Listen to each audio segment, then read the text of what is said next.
Question 25. The power of God. Article 1. Whether there is power in God? Objection 1.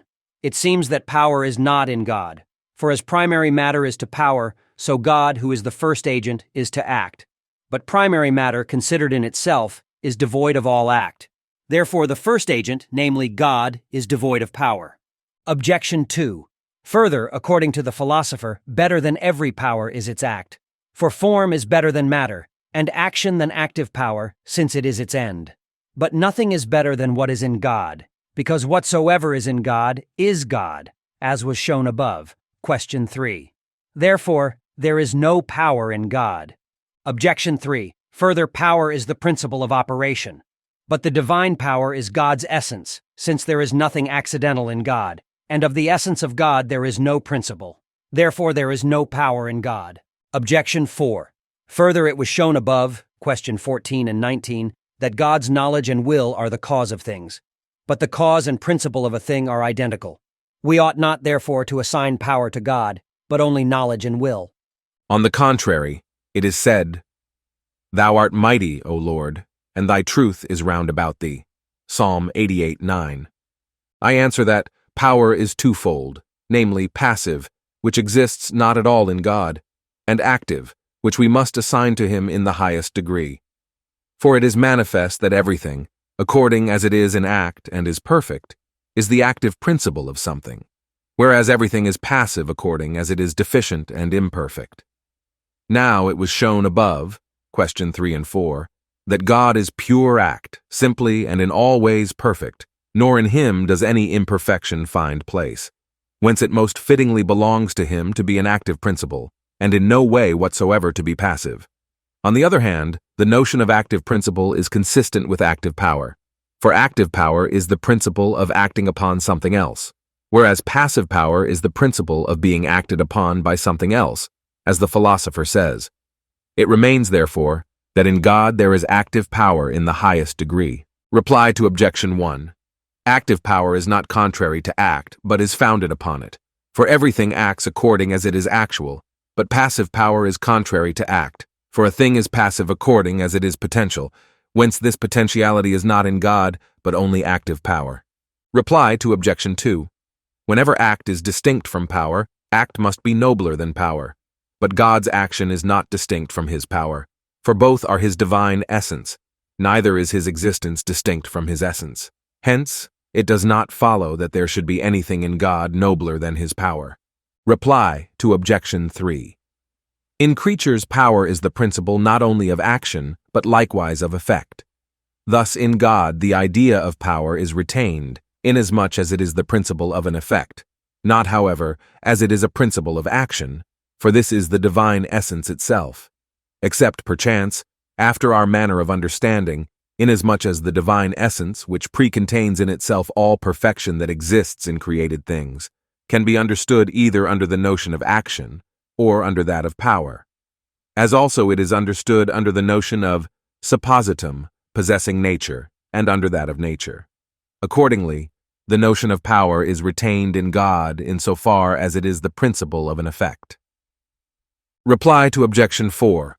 Power is predicated of God not as something really distinct from his knowledge and will, but as differing from them logically, inasmuch as power implies a notion of a principle putting into execution what the will commands and what knowledge directs, which three things in God are identified. Or we may say that the knowledge or will of God, according as it is the effective principle, has the notion of power contained in it. Hence, the consideration of the knowledge and will of God precedes the consideration of his power, as the cause precedes the operation and effect. Article 2. Whether the power of God is infinite? Objection 1. It seems that the power of God is not infinite, for everything that is infinite is imperfect according to the philosopher. But the power of God is far from imperfect. Therefore, it is not infinite. Objection 2. Further, every power is made known by its effect, otherwise it would be ineffectual. If then the power of God were infinite, it could produce an infinite effect, but this is impossible. Objection 3. Further, the philosopher proves that if the power of any corporeal thing were infinite, it would cause instantaneous movement. God, however, does not cause instantaneous movement, but moves the spiritual creature in time and the corporeal creature in place and time, as Augustine says. Therefore, his power is not infinite. On the contrary, Hilary says that God's power is immeasurable. He is the living, mighty one. Now everything that is immeasurable is infinite. Therefore the power of God is infinite. I answer that, as stated above, Article 1, active power exists in God according to the measure in which he is actual. Now his existence is infinite, inasmuch as it is not limited by anything that receives it, as is clear from what has been said when we discussed the infinity of the divine essence. Question 7. Wherefore, it is necessary that the active power in God should be infinite. For in every agent is it found that the more perfectly an agent has the form by which it acts, the greater its power to act. For instance, the hotter a thing is, the greater the power has it to give heat, and it would have infinite power to give heat, were its own heat infinite. Whence, since the divine essence through which God acts is infinite, as was shown above, question 7, it follows that his power likewise is infinite. Reply to objection 1. The philosopher is here speaking of an infinity in regard to matter not limited by any form, and such infinity belongs to quantity. But the divine essence is otherwise, as was shown above, question 7, and consequently so also his power. It does not follow, therefore, that it is imperfect. Reply to objection 2. The power of a univocal agent is wholly manifested in its effect. The generative power of man, for example, is not able to do more than beget man, but the power of a non-univocal agent does not wholly manifest itself in the production of its effect. As, for example, the power of the sun does not wholly manifest itself in the production of an animal generated from putrefaction. Now it is clear that God is not a univocal agent, for nothing agrees with him either in species or in genus, as was shown above, question 3 and 4. Whence it follows that his effect is always less than his power. It is not necessary, therefore, that the infinite power of God should be manifested so as to produce an infinite effect.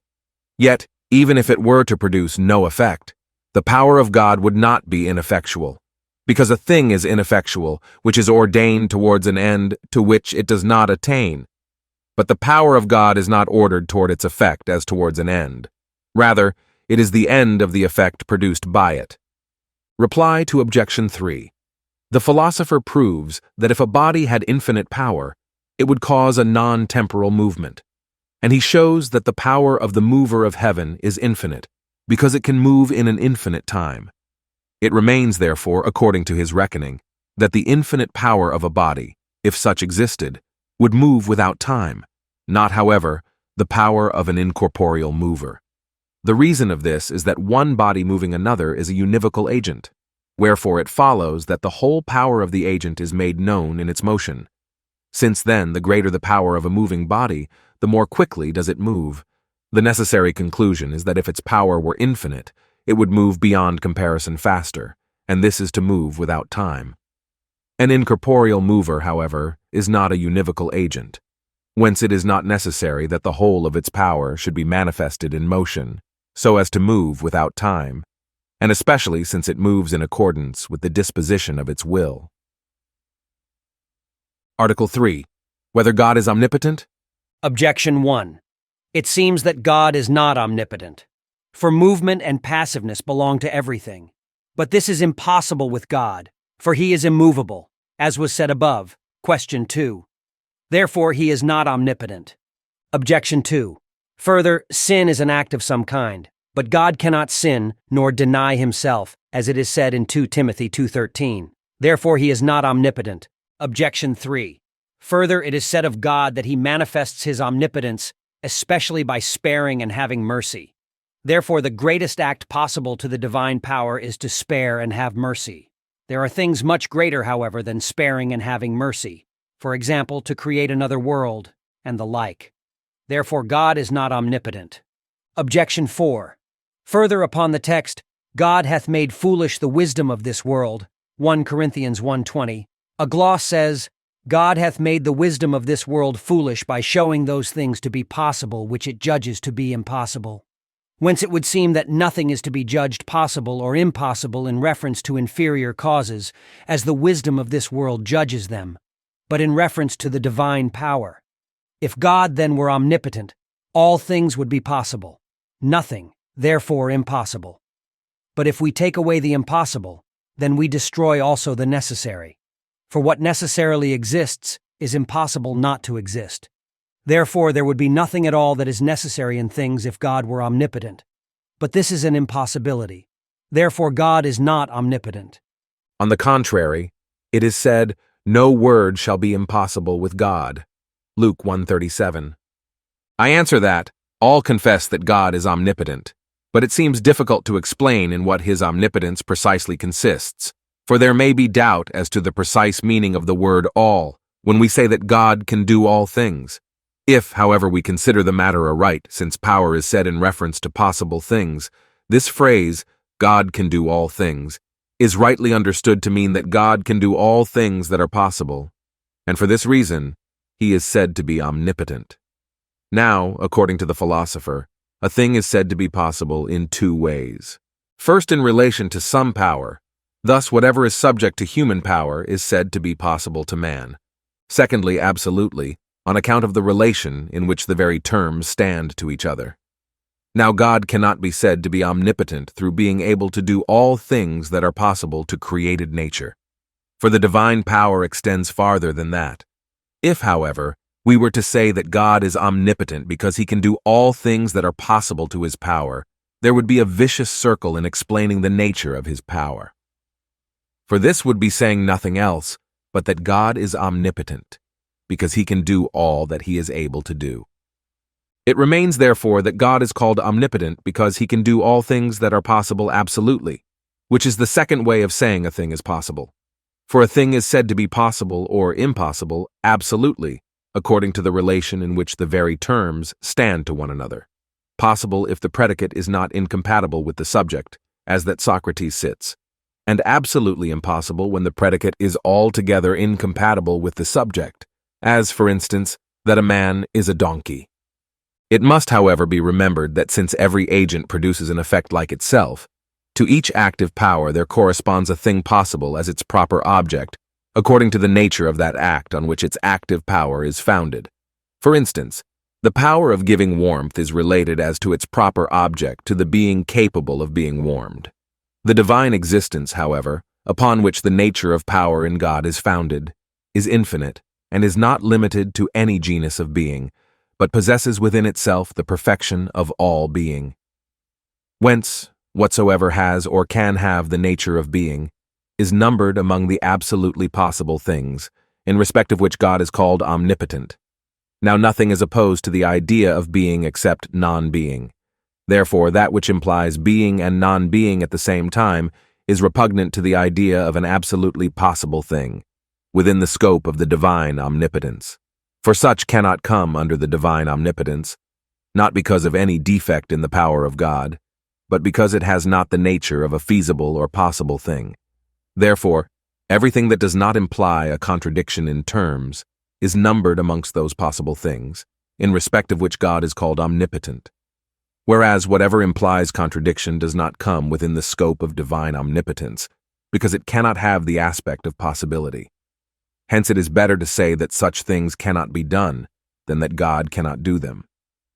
Nor is this contrary to the word of the angel saying, "No word shall be impossible with God." For whatever implies a contradiction cannot be a word, because no intellect can possibly conceive such a thing. Reply to objection 1. God is said to be omnipotent in respect to his active power, not to passive power, as was shown above, Article 1. Whence the fact that he is immovable or impassible is not repugnant to his omnipotence. Reply to objection 2. To sin is to fall short of a perfect action. Hence, to be able to sin is to be able to fall short in action, which is repugnant to omnipotence. Therefore it is that God cannot sin, because of his omnipotence. Nevertheless, the philosopher says that God can deliberately do what is evil. But this must be understood either on a condition, the antecedent of which is impossible, as for instance, if we were to say that God can do evil things if he will. For there is no reason why a conditional proposition should not be true, though both the antecedent and consequent are impossible, as if one were to say, if man is a donkey, he has 4 feet. Or he may be understood to mean that God can do some things which now seem to be evil, which, however, if he did them, would then be good. Or he is, perhaps, speaking after the common manner of the heathen, who thought that men became gods, like Jupiter or Mercury. Reply to objection 3. God's omnipotence is particularly shown in sparing and having mercy, because in this is it made manifest that God has supreme power, that he freely forgives sins. For it is not for one who is bound by laws of a superior to forgive sins of his own free will, or because by sparing and having mercy upon men, he leads them on to the participation of an infinite good, which is the ultimate effect of the divine power, or because, as was said above, question 21, the effect of the divine mercy is the foundation of all the divine works. For nothing is due to anyone except on account of something already given him gratuitously by God. In this way, the divine omnipotence is particularly made manifest, because to it pertains the first foundation of all good things. Reply to objection 4.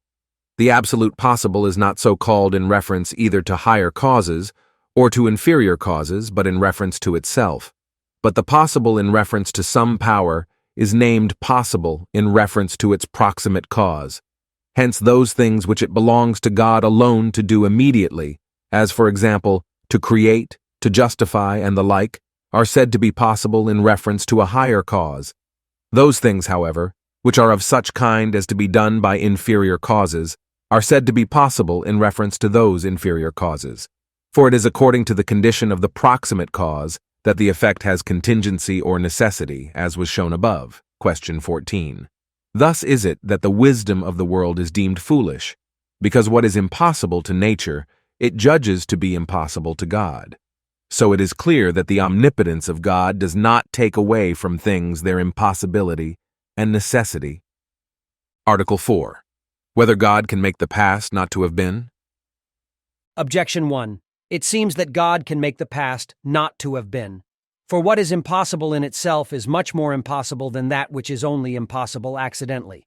But God can do what is impossible in itself, as to give sight to the blind or to raise the dead. Therefore, and much more can he do what is only impossible accidentally. Now for the past not to have been is impossible accidentally. Thus for Socrates not to be running is accidentally impossible, from the fact that his running is a thing of the past. Therefore God can make the past not to have been. Objection 2. Further, what God could do, he can do now, since his power is not lessened. But God could have effected before Socrates ran that he should not run. Therefore, when he has run, God could effect that he did not run. Objection 3. Further, charity is a more excellent virtue than virginity. But God can supply charity that is lost, therefore also lost virginity. Therefore he can so effect that what was corrupt should not have been corrupt. On the contrary, Jerome says, EP 22 ad Eustoch, although God can do all things, he cannot make a thing that is corrupt not to have been corrupted. Therefore, for the same reason, he cannot effect that anything else which is past should not have been. I answer that, as was said above, question 7, there does not fall under the scope of God's omnipotence anything that implies a contradiction. Now that the past should not have been implies a contradiction. For as it implies a contradiction to say that Socrates is sitting and is not sitting, so does it to say that he sat and did not sit. But to say that he did sit is to say that it happened in the past. To say that he did not sit is to say that it did not happen, whence that the past should not have been does not come under the scope of divine power. This is what Augustine means when he says, whosoever says, if God is almighty, let him make what is done as if it were not done, does not see that this is to say, if God is almighty, let him effect that what is true, by the very fact that it is true, be false. And the philosopher says, of this one thing alone is God deprived, namely, to make undone the things that have been done. Reply to objection 1. Although it is impossible accidentally for the past not to have been, if one considers the past thing itself, as for instance the running of Socrates. Nevertheless, if the past thing is considered as past, that it should not have been is impossible, not only in itself, but absolutely since it implies a contradiction. Thus, it is more impossible than the raising of the dead, in which there is nothing contradictory, because this is reckoned impossible in reference to some power, that is to say, some natural power. For such impossible things do come beneath the scope of divine power. Reply to Objection 2. As God, in accordance with the perfection of the divine power, can do all things, and yet some things are not subject to his power, because they fall short of being possible, so also, if we regard the immutability of the divine power, whatever God could do, he can do now. Some things, however, at one time were in the nature of possibility, whilst they were yet to be done, which now fall short of the nature of possibility, when they have been done. So is God said not to be able to do them, because they themselves cannot be done. Reply to Objection 3. God can remove all corruption of the mind and body from a woman who has fallen, but the fact that she had been corrupt cannot be removed from her, as also is it impossible that the fact of having sinned or having lost charity thereby can be removed from the sinner. Article 5. Whether God can do what he does not. Objection 1. It seems that God cannot do other than what he does, for God cannot do what he has not foreknown and preordained that he would do. But he neither foreknew nor preordained that he would do anything except what he does. Therefore he cannot do except what he does. Objection 2. Further, God can only do what ought to be done and what is right to be done. But God is not bound to do what he does not, nor is it right that he should do what he does not. Therefore he cannot do except what he does. Objection 3. Further, God cannot do anything that is not good and befitting creation. But it is not good for creatures nor befitting them to be otherwise than as they are. Therefore God cannot do except what he does. On the contrary, it is said, Thinkest thou that I cannot ask my Father, and he will give me presently more than 12 legions of angels? Matthew 26:53. But he neither asked for them, nor did his Father show them to refute the Jews. Therefore God can do what he does not. I answer that, in this matter, certain persons erred in 2 ways. Some laid it down that God acts from natural necessity in such way that as from the action of nature, nothing else can happen beyond what actually takes place. As, for instance, from the seed of man, a man must come, and from that of an olive, an olive. So, from the divine operation, there could not result other things, nor another order of things, than that which now is. But we showed above, Question 19, that God does not act from natural necessity, but that his will is the cause of all things, nor is that will naturally and from any necessity determined to those things, whence in no way at all is the present course of events produced by God from any necessity, so that other things could not happen. Others, however, said that the divine power is restricted to this present course of events through the order of the divine wisdom and justice, without which God does nothing. But since the power of God, which is his essence, is nothing else but his wisdom, it can indeed be fittingly said that there is nothing in the divine power which is not in the order of the divine wisdom, for the divine wisdom includes the whole potency of the divine power. Yet the order placed in creation by divine wisdom, in which order the notion of his justice consists, as said above, Question 21, is not so adequate to the divine wisdom that the divine wisdom should be restricted to this present order of things. Now it is clear that the whole idea of order, which a wise man puts into things made by him, is taken from their end. So when the end is proportionate to the things made for that end, the wisdom of the maker is restricted to some definite order, but the divine goodness is an end exceeding beyond all proportion things created. Whence the divine wisdom is not so restricted to any particular order that no other course of events could happen. Wherefore we must simply say that God can do other things than those he has done. Reply to Objection 1. In ourselves, in whom power and essence are distinct from will and intellect, and again intellect from wisdom, and will from justice, there can be something in the power which is not in the just will, nor in the wise intellect. But in God, power and essence, will and intellect, wisdom and justice, are one and the same. Whence there can be nothing in the divine power which cannot also be in his just will or in his wise intellect. Nevertheless, because his will cannot be determined from necessity to this or that order of things, except upon supposition, as was said above, Question 19, Neither are the wisdom and justice of God restricted to this present order, as was shown above. So nothing prevents there being something in the divine power which he does not will, and which is not included in the order which he has placed in things. Again, because power is considered as executing, the will as commanding, and the intellect and wisdom as directing. What is attributed to his power considered in itself, God is said to be able to do in accordance with his absolute power. Of such a kind is everything which has the nature of being, as was said above, Article 3. What is, however, attributed to the divine power, according as it carries into execution the command of a just will, God is said to be able to do by his ordinary power. In this manner, we must say that God can do other things by his absolute power than those he has foreknown and preordained he would do. But it could not happen that he should do anything which he had not foreknown and had not preordained that he would do, because his actual doing is subject to his foreknowledge and preordination, though his power, which is his nature, is not so. For God does things because he wills so to do, yet the power to do them does not come from his will, but from his nature. Reply to Objection 2. God is bound to nobody but himself. Hence, when it is said that God can only do what he ought, nothing else is meant by this than that God can do nothing but what is befitting to himself and just. But these words, befitting and just, may be understood in two ways. One, in direct connection with the verb is, and thus they would be restricted to the present order of things, and would concern his power.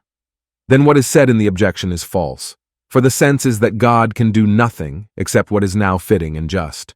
If, however, they be joined directly with the verb can, which has the effect of extending the meaning, and then secondly with is, the present will be signified, but in a confused and general way. The sentence would then be true in this sense: God cannot do anything except that which, if he did it, would be suitable and just. Reply to Objection 3. Although this order of things be restricted to what now exists, the divine power and wisdom are not thus restricted.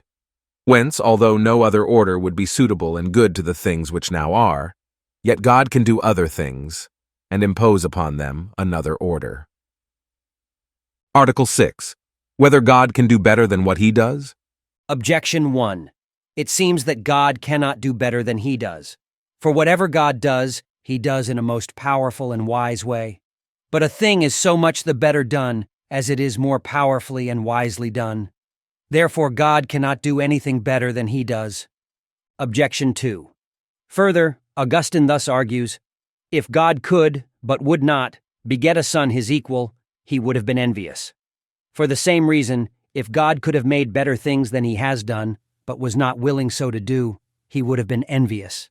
But envy is far removed from God. Therefore God makes everything of the best. He cannot therefore make anything better than he does. Objection 3. Further, what is very good and the best of all cannot be bettered, because nothing is better than the best. But as Augustine says, each thing that God has made is good, and taken all together they are very good, because in them all consists the wondrous beauty of the universe. Therefore the good in the universe could not be made better by God. Objection 4. Further, Christ as man is full of grace and truth, and has the Spirit without measure, and so he cannot be better. Again, created happiness is described as the highest good, and thus cannot be better. And the Blessed Virgin Mary is raised above all the choirs of angels, and so cannot be better than she is. God cannot therefore make all things better than he has made them. On the contrary, it is said, Ephesians 3:20, God is able to do all things more abundantly than we desire or understand. I answer that the goodness of anything is twofold. One, which is of the essence of it. Thus, for instance, to be rational pertains to the essence of man. As regards this good, God cannot make a thing better than it is itself, although he can make another thing better than it, even as he cannot make the number 4 greater than it is, because if it were greater, it would no longer be 4, but another number. For the addition of a substantial difference in definitions is after the manner of the addition of unity of numbers. Another kind of goodness is that which is over and above the essence. Thus, the good of a man is to be virtuous or wise. As regards this kind of goodness, God can make better the things he has made. Absolutely speaking, however, God can make something else better than each thing made by him. Reply to Objection 1. When it is said that God can make a thing better than he makes it, if better is taken substantively, this proposition is true. For he can always make something else better than each individual thing, and he can make the same thing in one way better than it is, and in another way not, as was explained above. If, however, better is taken as an adverb, implying the manner of the making, thus God cannot make anything better than he makes it, because he cannot make it from greater wisdom and goodness. But if it implies the manner of the thing done, he can make something better, because he can give to things made by him a better manner of existence as regards the accidents, although not as regards the substance. Reply to Objection 2. It is of the nature of a son that he should be equal to his father when he comes to maturity. But it is not of the nature of anything created that it should be better than it was made by God. Hence, the comparison fails. Reply to Objection 3. The universe, the present creation being supposed, cannot be better, on account of the most beautiful order given to things by God, in which the good of the universe consists. For if any one thing were bettered, the proportion of order would be destroyed. As if one string were stretched more than it ought to be, the melody of the harp would be destroyed. Yet God could make other things, or add something to the present creation, and then there would be another and a better universe. Reply to Objection 4. The humanity of Christ, from the fact that it is united to the Godhead, and created happiness from the fact that it is the fruition of God, and the Blessed Virgin from the fact that she is the Mother of God, have all a certain infinite dignity from the infinite good, which is God. And on this account there cannot be anything better than these, just as there cannot be anything better than God.